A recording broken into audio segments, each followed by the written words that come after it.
Welcome back to the Collegiate Live, the official podcast of GRCC's student publication, The Collegiate. In today's episode, an ACLU Civil Rights event and Grand Rapids Pride Fest. Plus, our sports writers recap the recently wrapped up NBA season, and a look at GRCC's own gardening club. If you have a topic you want covered on the show or a question you want answered by one of our hosts on air, send it our way by going to thecollegiatelive.com/podcast. Indivisible Greater Grand Rapids had a community organizer from the ACLU talk at Fountain Street Church last week. Mackenzie Davis shares her story of what it was like to be in attendance, plus Ava West describes what it was like to be at Grand Rapids Pride Festival last week. Good morning. Good morning, Mark. Good morning. Yeah, so the Indivisible Greater Grand Rapids, they were also the people that held the No Kings protest a couple weeks ago. So this was just another event for people to come out and just learn about their rights and what they can do. The person that came and talked from the ACLU was Lily Eggers, and she talked about things like immigration, LGBTQ plus rights, and voting rights, and also Medicaid, that a lot of the changes that are going on right now in those things, state and in the state and in our nation.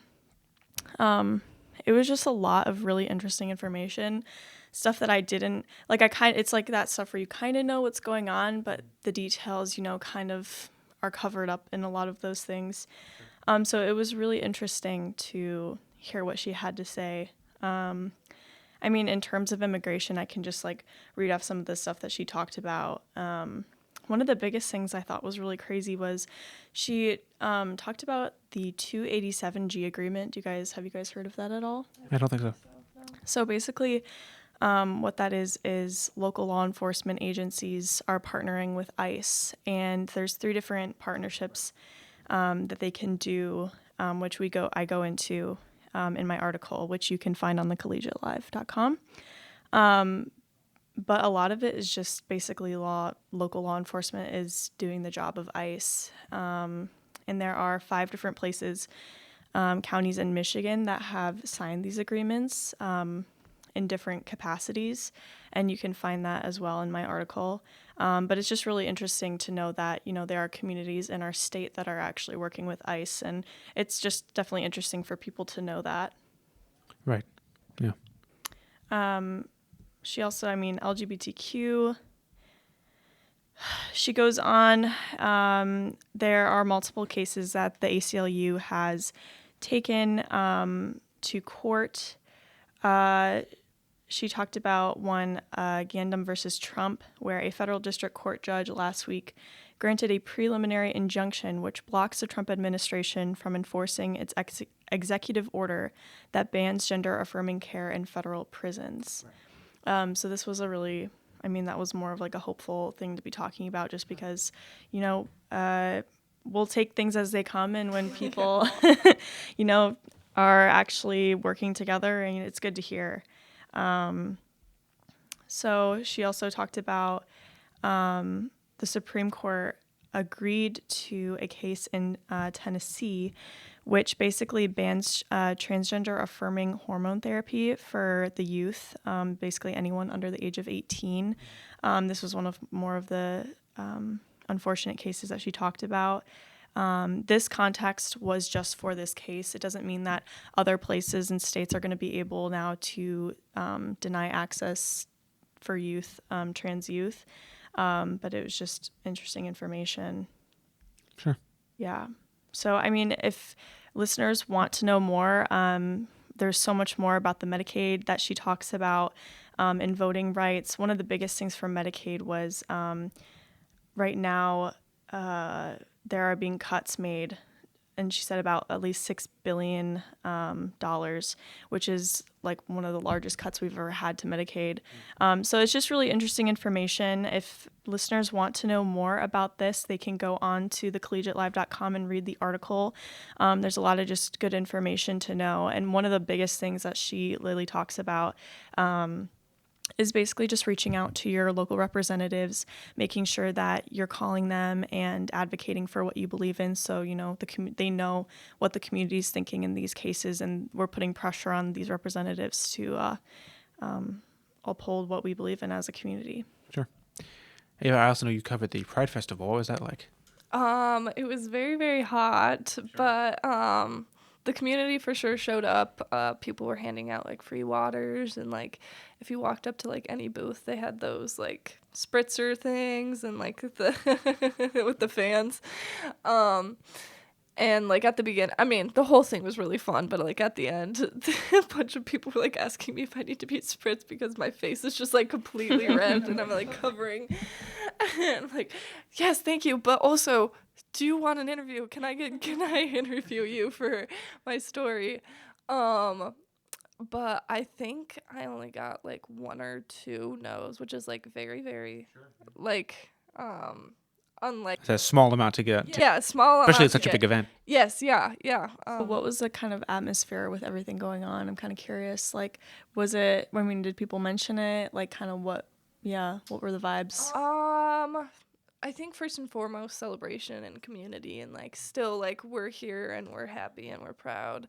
But then like, yeah, once I started like interviewing people and like talking to them, they definitely like mentioned that, and like a lot of them actually like talked about your rights too. I talked to a couple different booths that their entire like point of being there was to tell you what rights you have and where you can find information about those, and I linked all of the different things that they mentioned in my story also on the collegiatelive.com. But a lot of people also just talked about like what pride meant to them, which was really cool to hear because everyone kind of has a different answer. And even because it is such a broad topic, and most of the question, like when I was like, what does pride mean to you? They were like, the celebration or the word. And I was like, all of it, and none of it. And yeah, everything in between.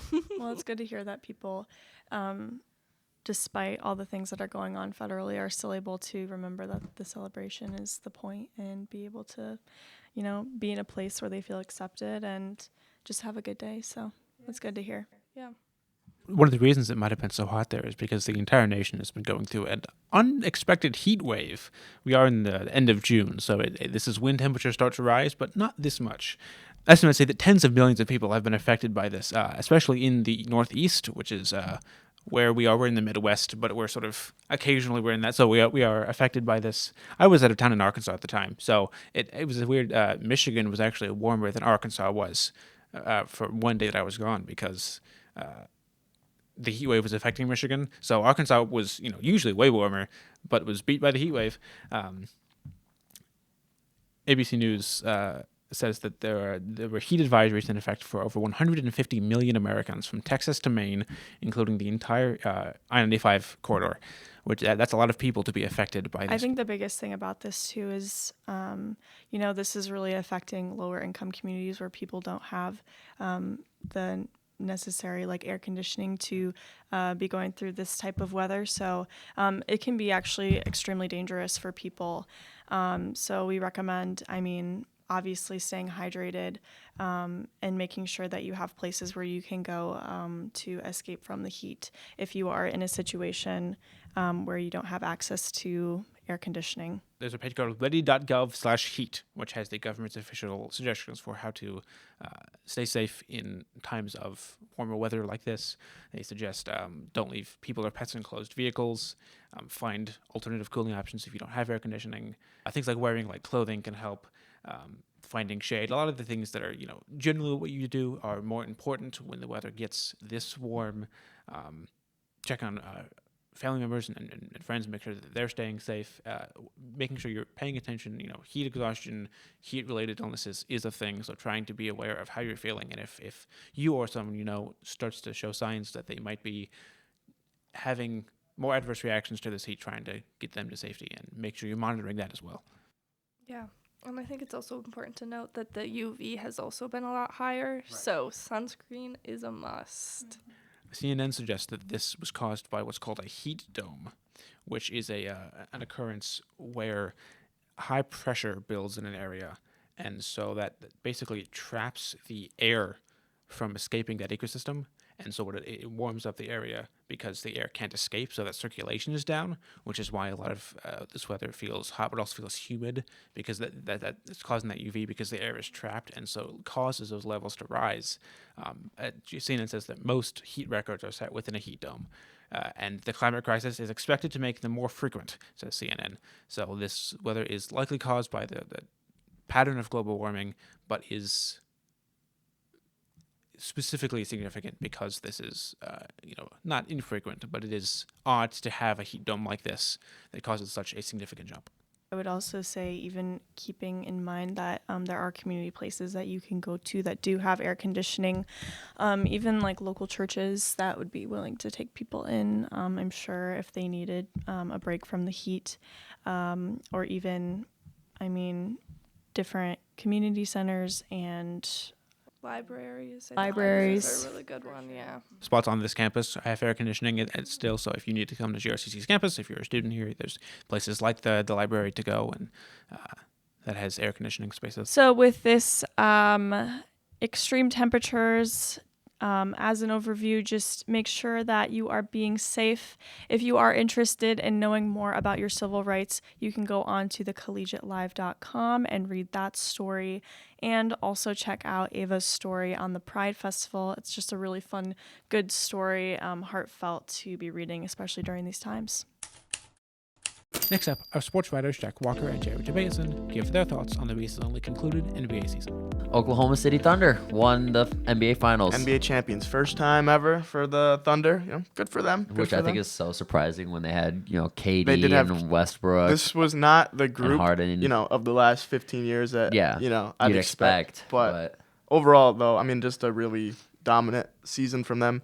I think they won 84 games total, which is the third most playoffs and regular season combined. Third most in NBA history, and second most for a team that won a ring because, of course, the 2016 Warriors blew a 3-1 lead. So let's talk about the series. Why don't we? So can't really mention the series without Shai Gilgeous-Alexander. Yep. SGA. Just a really one of the best seasons probably we've seen in the last 20 this decade or just century, just off of dominance. He won the MVP, won the conference finals MVP, and then finals MVP. 3 different MVPs means you're doing something right, I think. Just a little bit. It means something. 30 points per game this series, just pure dominance. Jalen Williams also stepped up big time. Yeah. He had a 40-point game in game 5, yeah. I think it was the first 40-point game of his career. Average over 23 for the series. And then, of course, OKC, the reason they were so dominant is their defense and their depth. And, the depth was the biggest thing. Yeah, and guys like Alex Caruso, Lou Dort stepped up big time. Yep. I admit I'm not a fan of watching either of those two play basketball. I hate it, but I acknowledge they were I acknowledge they were impactful. Yeah. Both shot over 40% from 3. So overall, just they were the favorites going in basically the whole way. They were the best team all year. Very deserving championship for them. Yeah, definitely. The depth for the Pacers is what got them because it was you lacking. didn't have you have Benedict Mathurin as good. Your second or your third scorer behind Pascal Siakam and Halliburton.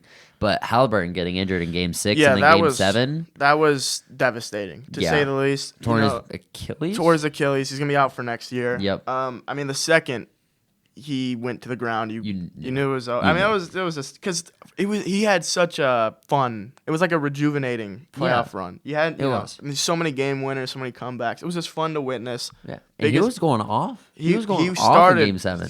He had He ended the game with the most 3-pointers made, and he played about 7 minutes. He had what, 4? 3, I think 4, 3 or like 4. He started incredibly, and so I think the game was tied when he went down.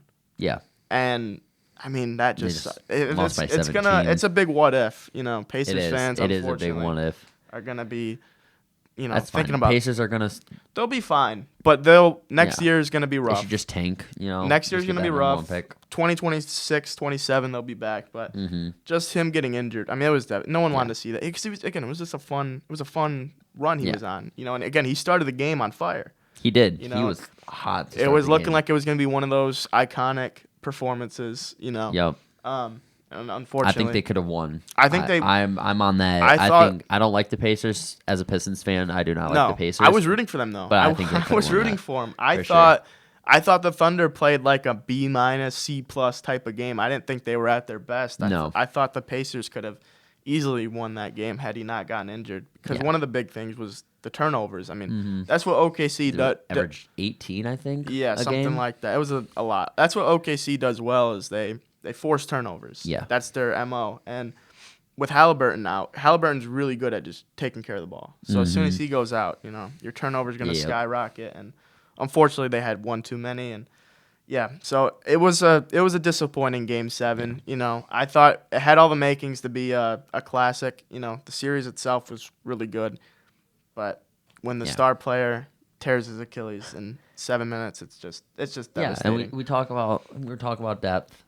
Miles Turner struggled. Yeah, Miles Turner was not good. He averaged, what was it, like 10 points? 10 he was the 6 points. seventh in scoring for the finals. He had horrible splits. I think he shot about 38% from the field. Yeah, less 21% from 3-point. Yeah, throughout the entire and he's a series. good shooter. He is a good shooter. It was just not. It was not. He was 6 for 28. It was. You gotta want because if Turner's struggling, one of the things the Pacers lacked the most was backup bigs. They played Thomas Bryant and Tony Bradley, two guys who I thought were on the verge of being out of the league before this year. Right. So Turner really needed to step up, and he did not do that. And no, he did not. You gotta wonder. I mean, they had a big lead in Game 4, going into the fourth, blew that. They could have gone up 3-1. That would have been the series right there, But Turner was just not what he should be, But who was pretty good? TJ McConnell, Yeah.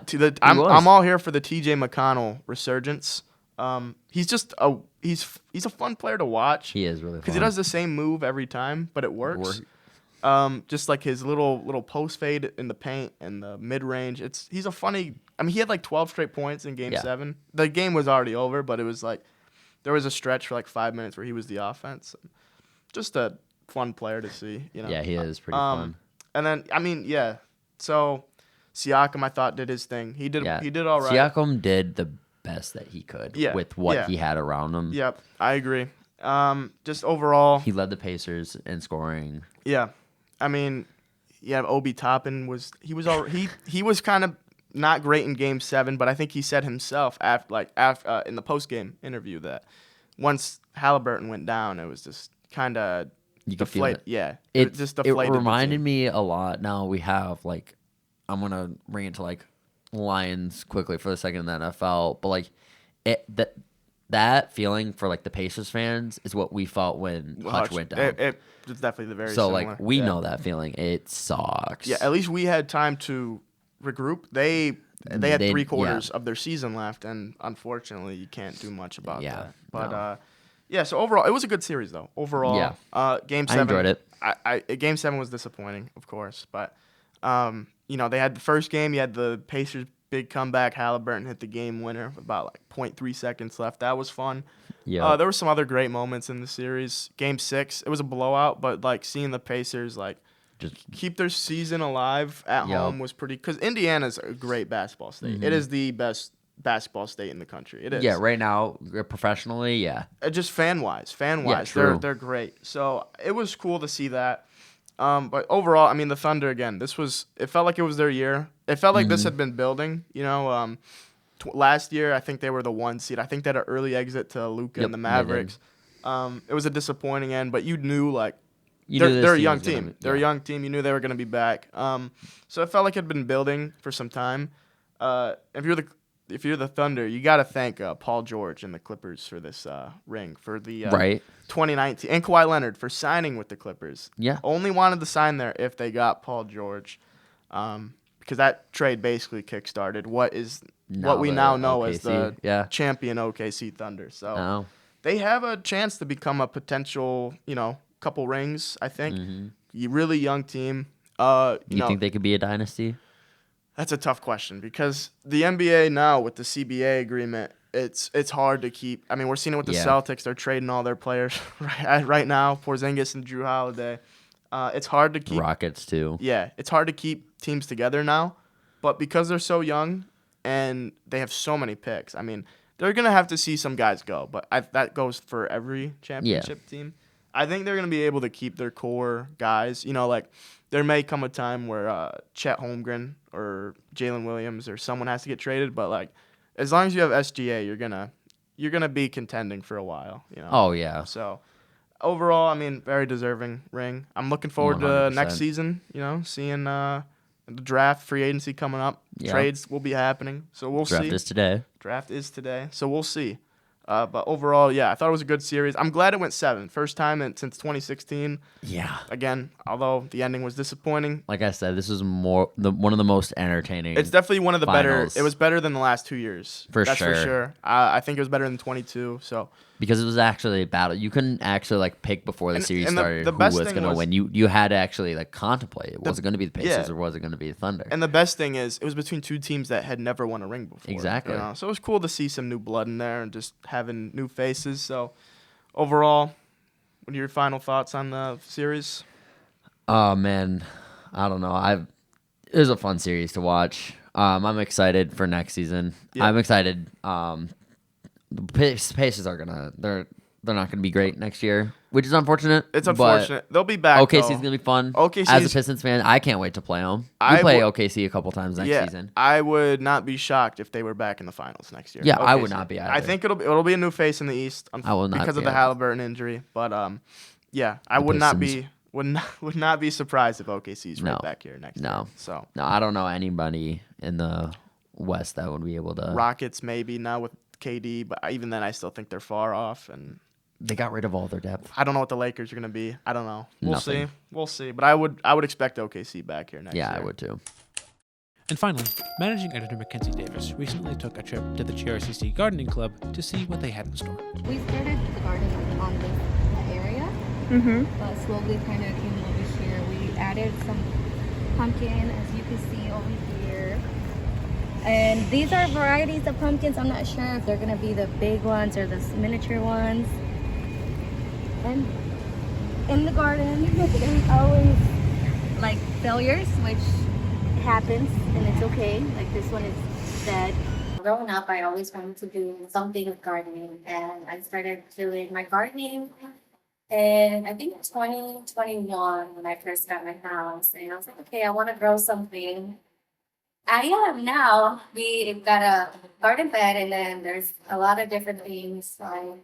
I have potatoes, tomatoes. They're growing and thriving. So I think I'm doing things picking your own vegetables that we've done in this year. And also picking your own thaw. That's going to be our bagel and apple. And we're also going to be doing that this semester in July 2nd. We have 2 different ways to getting connected with us. Our main one, I guess, is Instagram. And just search out GRCC, or stay in GRCC, and also finding us on the Raider channel. Our whole motto is hunger-free campus, and this is one of our main goals is to supply those vegetables to the food bank before the student. Also, if it's hard for students to get food, growing your own vegetables is the easiest and cost effective. I think not a lot of students know what resources we have at GRCC. So I guess I'm hoping they're giving out announcements. It's the program that we got here at GRCC. I would hope that it grows into a community garden. I mean, it is for the students, community, families. I would hope for it to kind of grow and for them to feel welcome to come here and pick whatever they want. The Collegiate Live is the official podcast of GRCC student publication The Collegiate. For more information or to submit a question to be read on air, go to thecollegiatelive.com/podcast.